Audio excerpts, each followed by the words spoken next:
The idea of a vintage typewriter was too irresistible to pass up. Scrolling aimlessly through Facebook Marketplace, I stumbled upon the post. Free vintage typewriter, excellent condition. Must pick up. The accompanying photo showed a beautiful, weathered Remington, the kind that whispered tales of long-forgotten stories. I was in the middle of a writer's block-induced crisis, and this felt like a sign. Something about the mechanical clack of typewriter keys always inspired me.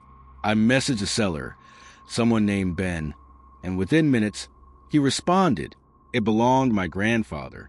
The cabin is old, but the typewriter still works perfectly, he wrote.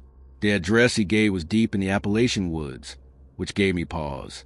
But the allure of something free and rare outweighed my hesitation. Thanks, I'll head there this evening. I typed back. His reply came almost too quickly. Perfect. Sunset is a good time.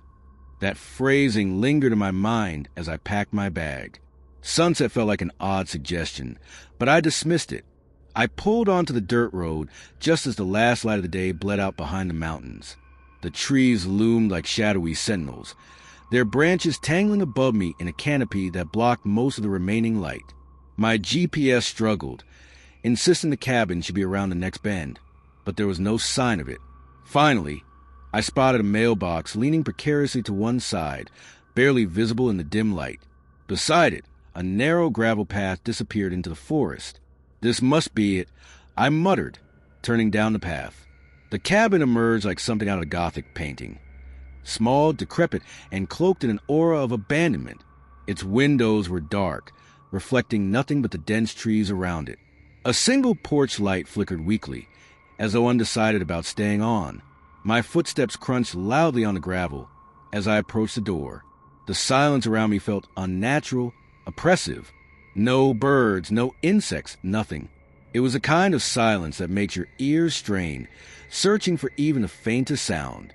I knocked, but the door creaked open at my touch. "Hello?" I called, stepping inside. The air was thick and stale, carrying a faint metallic tang. Dust motes danced in the faint light, filtering through the dirty windows. In the center of the room sat the typewriter, perched on an ancient wooden desk like a relic in a shrine. I walked over and ran my fingers over its keys. Despite the dilapidation around it, the typewriter gleamed as though someone had polished it recently. "Ben," I called again, louder this time. No answer. I decided not to linger. The sooner I grabbed the typewriter and left, the better. But as I reached for it, the keys moved. My breath caught. They pressed down on their own one by one, the distinct clack echoing in the still air. A word appeared on the paper.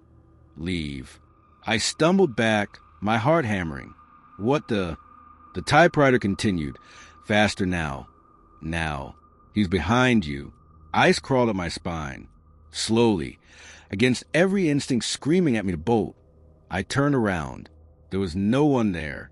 But in the window, just beyond the warped glass, a shadow moved. It wasn't my reflection. It moved again, closer this time. I grabbed the typewriter, cradling it like a shield, and backed toward the door. But before I could reach it, the door slammed shut with a deafening bang. "Who's there?" I shouted, my voice cracking. No response, just the suffocating silence. I fumbled for my phone, but the screen was dead. It had been at 80% battery when I left the car. The only sound now was my ragged breathing and the faint rustle of leaves outside. And then the whispering began. It wasn't coming from outside. It was inside, all around me. The words were unintelligible, hissing and overlapping in a chaotic symphony. My eyes darted around the room, searching for the source, but there was nothing. Suddenly, the typewriter grew hot in my hands, searing my palms. I dropped it with a yelp, and it clattered to the floor, its keys continuing to type furiously. Run, run, run. I didn't need to be told twice. The door flew open as if on cue, and I bolted out into the night. Behind me, the whispering grew louder, swelling into a cacophony that followed me through the trees. I didn't stop until I reached my car, practically throwing myself into the driver's seat. As I sped away, the whispers faded, but the sense of being watched didn't. Back in town, I went straight to the sheriff's office. My story tumbled out in a rush, but his expression shifted from concern to something colder. Pity. That cabin's been abandoned for over 50 years, he said. No one named Ben lives around here. He must have seen the disbelief on my face, because he pulled out a dusty file. Inside were black and white photos of the same cabin, but in far worse condition than I'd seen it. It burned down in 1973, he said. My blood ran cold. That couldn't be true. I'd just been there. I tried showing him the Facebook post, but it was gone. The messages, Ben's profile, everything had vanished as though they'd never existed. That should have been the end of it. I told myself it was a prank, some elaborate hoax designed to scare people away from the woods. But that explanation crumbled the first night I tried to sleep. The whispers returned. Faint at first, like wind through cracks in a window, then louder, more insistent. I couldn't make out the words, but I knew what they wanted. Sometimes I hear the clack of typewriter keys in the middle of the night. Other times, I see the shadow in the corner of my room, watching. I got rid of the typewriter, burned it, smashed to pieces, buried the ashes. It didn't help. Now, every time I hear a whisper, I wonder if I should have stayed in that cabin, if I should have listened. Because whatever followed me home isn't done with me yet.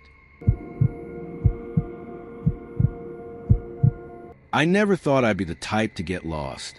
At least, not physically. Mentally? That's another story. But that's not where this begins. It all started in 2015 in a small, quiet town nestled somewhere in Oregon. I was a 25-year-old freelance photographer, struggling to make ends meet. My social life? Non-existent. My family? Somewhere in the past. A forgotten story that no longer mattered. What I had was an old library card and an emptiness that no amount of work could fill. It was a Tuesday morning when I noticed a flyer at the library. Simple yet eye-catching. It had a faded picture of a lush forest with a caption, "Explore the serene trails of black pine woods. Meet nature lovers and discover the wild. No experience necessary. Free of charge." Beneath it, there was a time and a date, later that week. I don't know what pushed me to take it. Maybe it was the promise of nature, the possibility of meeting people. Or maybe it was the crushing loneliness that had become my daily companion. Either way, I called a number, signed up, and showed up. I was nervous as I stood at the edge of Black Pine Woods, my camera slung over my shoulder. A small group had gathered. Most of them were middle-aged, with an air of adventure about them. They spoke to one another in excited tones, while I just stood there, holding my breath. I wasn't good at starting conversations. Then Leonard Cross appeared. He was a group organizer, tall with long, unkempt hair that barely moved in the wind, as though he were part of the forest itself. His eyes were piercing, unnervingly calm. A man of few words, his handshake was firm, almost too firm, but his smile was welcoming. He had a way of making people feel at ease, even when there was something off about him. The moment he spoke, I felt like I was trapped in his voice, each word almost soothing, but with an undercurrent I couldn't place. "Are you ready for a real adventure?" he asked me, his eyes narrowing just slightly as if testing me. "Yeah," I replied, too quickly, almost desperately. Leonard nodded and led the group down the trail. But after an hour or so, we found ourselves deep in the woods than I had anticipated. The others had begun to fall behind, their chatter gradually fading until only Leonard and I were left, walking along a narrow path that twisted between towering trees. I felt a knot tighten in my stomach. Something wasn't right, but I couldn't figure out what. Leonard seemed to notice my unease. "Don't worry, Ben," he said, his voice low. "We're not far from a rare bird's nesting site. You'll be amazed." I didn't know why, but I followed. Maybe it was the lure of something rare, or maybe it was that familiar loneliness, making me crave the companionship of this strange man. But as we ventured farther, the silence of the woods seemed to swallow all sound. Like nature itself had ceased to exist. The others had disappeared. Where did they go? I asked, the panic beginning to rise in my throat. Leonard turned to me with an unsettling calmness. His eyes gleamed with something distant, almost hungry. "No one else came," he whispered, the words barely audible above the wind rustling through the trees. My heart began to race. Something inside me screamed that I needed to turn back, but I couldn't move.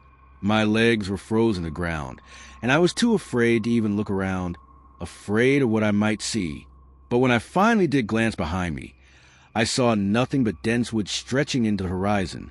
No group, no trails, just silence. "Leonard, what do you mean no one else came?" I demanded, my voice shaky now. Leonard didn't answer. Instead, he motioned for me to follow. "The birds are this way," he said, his voice almost too soft. Something about his words, the way he spoke them, filled me with a sense of dread. The man wasn't just strange, he was dangerous. But I didn't know how to escape. I couldn't even remember the path we had taken. There was no way back. I was alone in this suffocating, isolated place with a man whose intentions were becoming clearer by the second. We walked for what felt like hours, the world around me growing darker and more oppressive. Eventually, Leonard stopped and turned to face me. His lips curled into a smile, but there was no warmth in it, only cold. "You're here for the experience, Ben," he said. His voice had taken on an eerie, almost reverent quality. "This is what you wanted, isn't it?" "Leonard, what are you talking about?" I asked, my voice barely above a whisper. Before he could respond, there was a sudden rustling in the trees above us. Leonard's smile widened, and he raised a hand, gesturing toward the sound. "Listen," he said softly. "Listen to the birds." But there were no birds. Not really. The noise that filled the air was like a rusted blade scraping against bone, a low, guttural hum that made my skin crawl. I turned to look at Leonard, but by the time I did, he was already raising something, a long, gleaming machete. Everything happened so fast. The world tilted, and I didn't know whether I had fainted or fallen, but I felt my knees buckle. I tried to scream, but the air was thick in my throat. Leonard's face loomed over me, his smile wider now, as though he were savoring something. "This is art," he whispered, his voice like ice. "I have to capture it." I could barely make out his words through the haze of pain and terror. My vision blurred, and everything began to fade. It's a strange thing, the way things can slip through your fingers like sand, and you never even realize it. The world kept turning, but I was no longer a part of it. My life, what was left of it, became a part of something else entirely. Something twisted, preserved for others to see. Hours later, a video surfaced online. It was titled "One Bird Watcher, One Machete." At first, people thought it was staged, a prank, a horror film, until the police discovered Leonard's shack, deep in the woods. There, they found countless tapes, each one more horrifying than the last.